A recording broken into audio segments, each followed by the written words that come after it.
America में हुए 9/11 आतंकी हमले को आज 23 साल हो गए हैं। पूरा अमेरिका इस हमले की बरसी मना रहा है, लेकिन अब ऐसा ही हमला यूक्रेन रूस पर करना चाहता है और इसके लिए उसे अमेरिका से मंजूरी भी मिलने की उम्मीद है। लॉन्ग रेंज हथियारों को लेकर बाइडेन ने जेलेंस्की से क्या कहा है और पुतिन ने अमेरिका को कैसे धमकाया है, ये बात आपको हैरान कर देगी।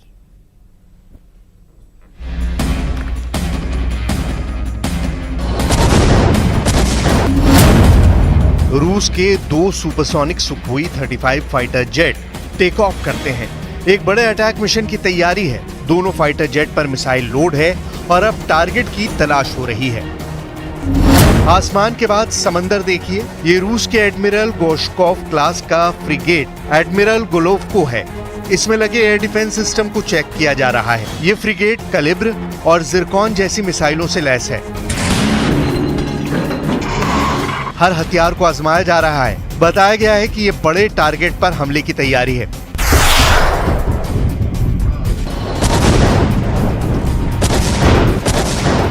उधर जमीन पर पुतिन ने अपनी ऑनिक्स एंटीशिप क्रूज मिसाइल को लॉन्च करने की तैयारी कर ली है। ये मिसाइल 800 किलोमीटर तक पार करती है। पुतिन ने अमेरिका को अपना पंजा दिखा दिया है। पुतिन के पंजे की ताकत को अमेरिका डिकोड कर रहा है। पुतिन के पंजे की पहली उंगली में उनकी एयर पावर है, दूसरे में उनकी नौसेना है, तीसरी उंगली रूस की मिसाइल पावर है, चौथी उंगली में ईरान है, जिसकी तरफ से पुतिन को ड्रोन और मिसाइल सप्लाई तेज करने का दावा किया गया है, और पांचवी उंगली का मतलब है शी जिनपिंग यानी चीन। पुतिन अमेरिका को बताना चाहते हैं कि जब ये पंजा मुट्ठी में तब्दील होगा तो एटम बम बन जाएगा, यानी तब अमेरिका और नेटो का बचना मुश्किल है।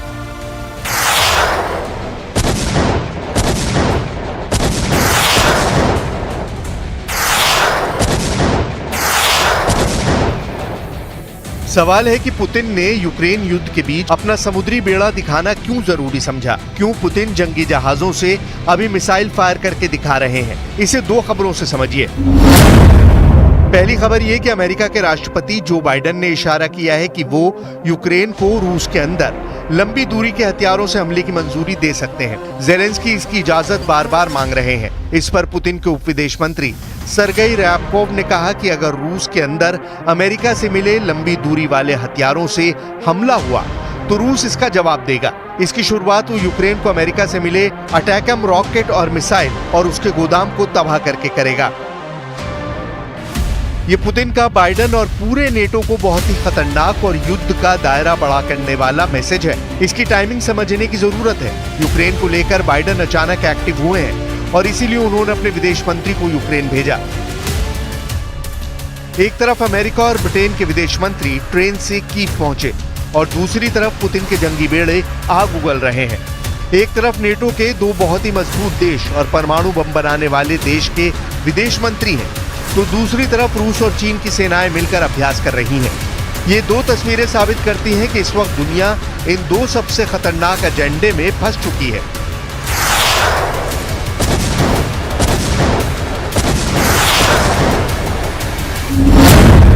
चीन और रूस की एक्सरसाइज 5 समंदरों में हो रही है। नाम है ओशियन 2024।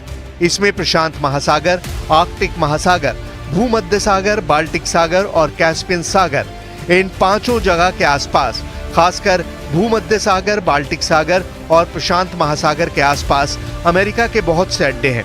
पुतिन बताना चाहते हैं कि चीन और रूस मिलकर चाहे तो इस बड़े इलाके में अमेरिका को कंट्रोल कर सकते हैं। Последние 3 десятилетия мы впервые проводим столь масштабные учения на море.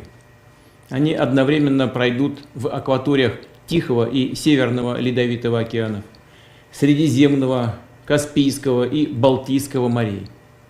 К ним привлекаются силы военно-морского флота, части дальней и военно-транспортной авиации.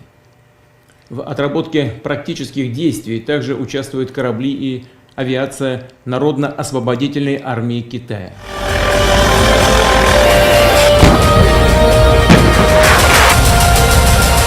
अमेरिका भी इस बात को समझ चुका है कि एक तरह से दुनिया भर में अमेरिका के अड्डों को घेरने की एक कोशिश की जा रही है और इसमें पुतिन की मदद कर रहे हैं चीन के राष्ट्रपति शी जिनपिंग।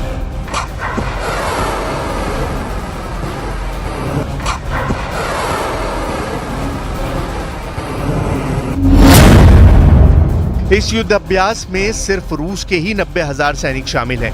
400 से ज्यादा शिप हैं, यानी रूस और चीन की नेवी मिलाकर बड़ा चैलेंज पेश कर रहे हैं।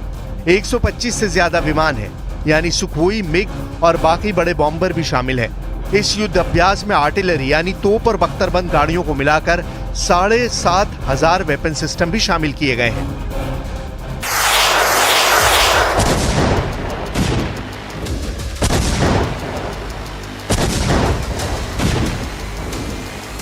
ये रूस की तरफ से एक बड़ा कदम है, क्योंकि रूस की पूरी वॉर मशीनरी जब यूक्रेन में तबाही मचा रही है और साथ में रूस के अंदर कुर्स्क का फ्रंट भी लगातार एक्टिव बना हुआ है, वहां यूक्रेन के साथ खतरनाक जंग चल रही है, तब 90,000 सैनिकों और इतने बड़े बड़े हथियारों को युद्ध अभ्यास में लगा देना, ये पुतिन की तरफ से कोई बड़ी खतरनाक चाल बताई जा रही है।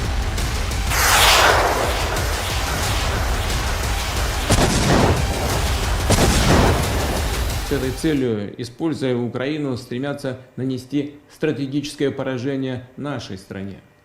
Под предлогом противодействия якобы существующей российской угрозе и сдерживания Китайской Народной Республики, США и их сателлиты наращивают военное присутствие вблизи западных рубежей России, в Арктике и в Азиатско-Тихоокеанском регионе.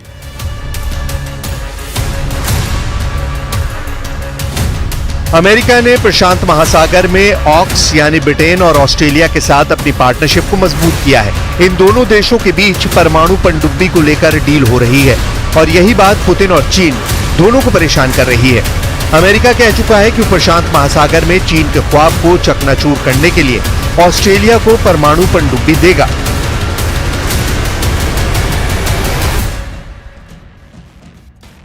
इसीलिए पुतिन और जिनपिंग के भरोसेमंद अफसर और मंत्री इस वक्त बहुत एक्टिव हो चुके हैं। सेंट पीटर्सबर्ग में ये मीटिंग देखिए।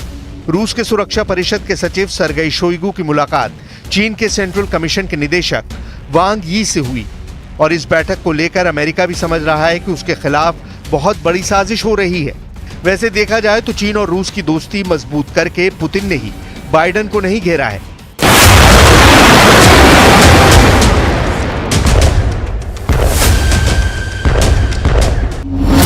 यूक्रेन को लेकर डोनाल्ड ट्रंप ने भी बाइडेन की सरकार और उनकी वाइस प्रेसिडेंट कमला हैरिस को खूब खरी खोटी सुनाई है।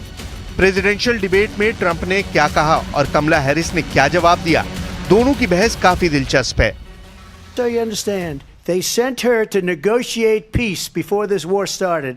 3 days later, he went in and he started the war because everything they said was weak and stupid. They said the wrong things. That war should have never started. She was the emissary. They sent her in to negotiate with Zelensky and Putin, and she did. And the war started 3 days later. And that's the kind of talent we have with her.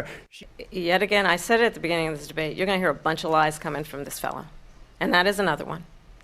When I went to meet with President Zelensky, I've now met with him over 5 times.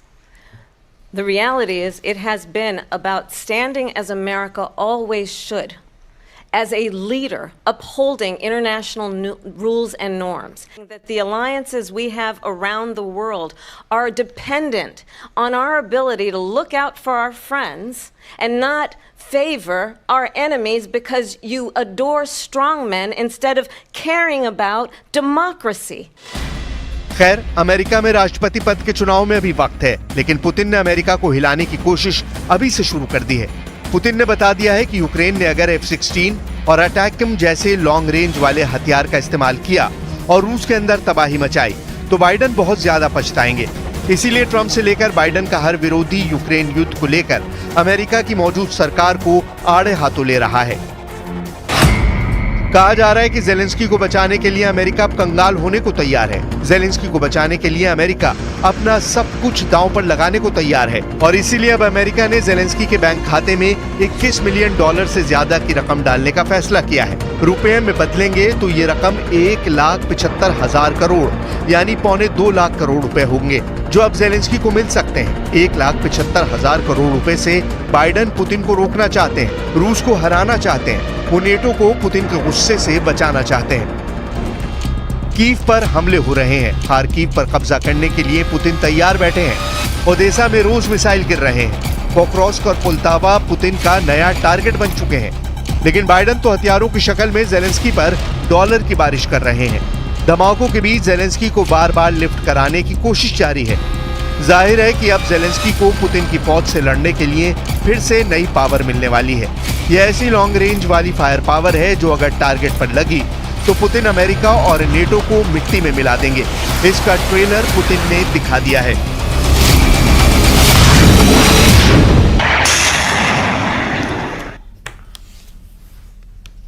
Raipur से बड़ी खबर आप